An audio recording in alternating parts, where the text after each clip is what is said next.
Welcome everybody.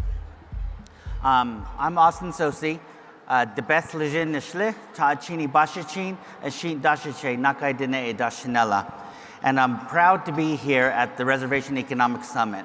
And here at DDC, we've been fortunate enough to be a sponsor for a decade.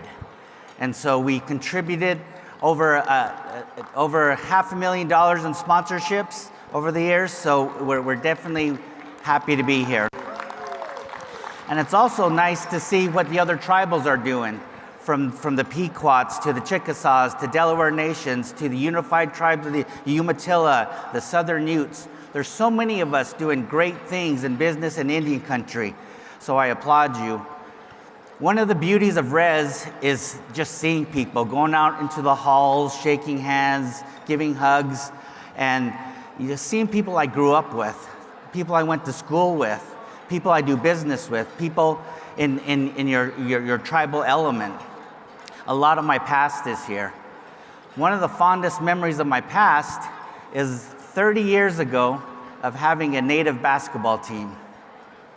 And we had mapped out the powwow trail, all the tournaments, and we had a good little basketball team. And I was always the best athlete in the room. And I think I still am the best athlete in the room. So, but you know, it was back in the 90s, and basketball back in the 90s was a full contact sport, right? Not like it is today. It was, you know, all the picks, hand checks, holding, elbows, and everything. You know, the no blood, no foul was always there. But that helped us form a brotherhood on the court, right? We would cheer for each other. We would root for each other. We would physically pick each other up from the ground. It was a brotherhood that we created. And to see them walk around these halls, to see lawyers and businessmen and tribal chairmen, right? And to see them, that's a great benefit of Res Conference. Even one of my close friends, he used to be the tribal chairman for their gaming enterprise. But he was a horrible poker player when we were young. So I don't know how that happened. But and now I come to Res Conference representing DDC. And this is my new brotherhood. DDC was created 20 years ago as a diversified economic engine for the Navajo Nation. And just like my basketball brothers, DDC stands together against challenges, and we have victories. We compete on a different court. It's market driven, we compete for work. We've built a machine here at DDC. And so today I stand here proud of all the work that we've done to move closer to our vision of economic prosperity. And let me tell you a little bit more about the growth and impact of DDC. Our responsibility is to give back to the Navajo Nation, and we're going faster and faster and faster. We've achieved great milestones this year.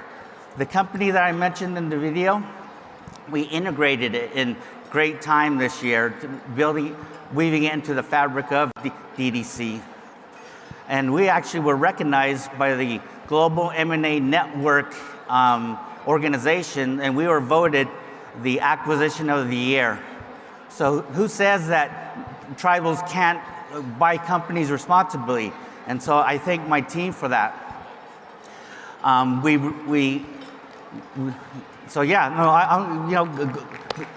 Acquisition of the year, right? And so we recruited world-class talent to our board.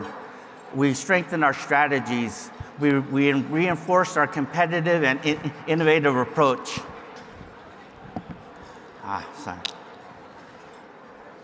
And on this team, we cheer for each other, we pick each other up, and we inspire each other.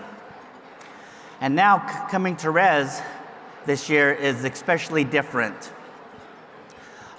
because our ancestors paved the way for us to be here today. They paved the way, they fought for our lands, our sovereignty, our rights as US citizens. They fought for everything and established these opportunities that we have today. And, you know, these stories that they have are built into our stories and folklore. And let me tell you a personal story. When I was younger, my late great-grandmother, Irene Watchman, she used to get us together and tell the kids stories.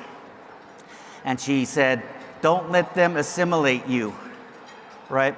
And so she would tell us stories of when the boarding school trucks would come, and she would hear them, and she knew to run. So she would go run and hide in the Canyon de Chelly on the Navajo Nation. And sometimes she would hide for hours.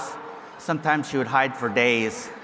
And imagine that today, if our kids had to go up and survive for days in the canyon, right? They lose cell phone service and they're lost. So, but that has prepared us for today, because we have a brand new assimilation that has begun. We have a new attack coming. The financial landscape is shifting. There are more and more battles. There are threats to our treaties, our lands, our health care, our federal assistance, and the programs we operate. Even our very identity of Native peoples is under attack. And so that has renewed my perspective here, and I've gotten a new sense of urgency to collaborate at a higher level, to strengthen our bonds, to bring those brotherhoods back. And we need to strengthen our networks, bring in new members, and build our nations together. Now is the time to strategize for the future. In closing, I just wanted to thank everybody for being here. I'm honored to be with you guys are the cream of the crop in Indian country, and we need to find new ways to innovate. We need to find new ways to build our youth. We have to put that brotherhood to work as a Native family, and it's time to stand united more than ever. So, I and thank you.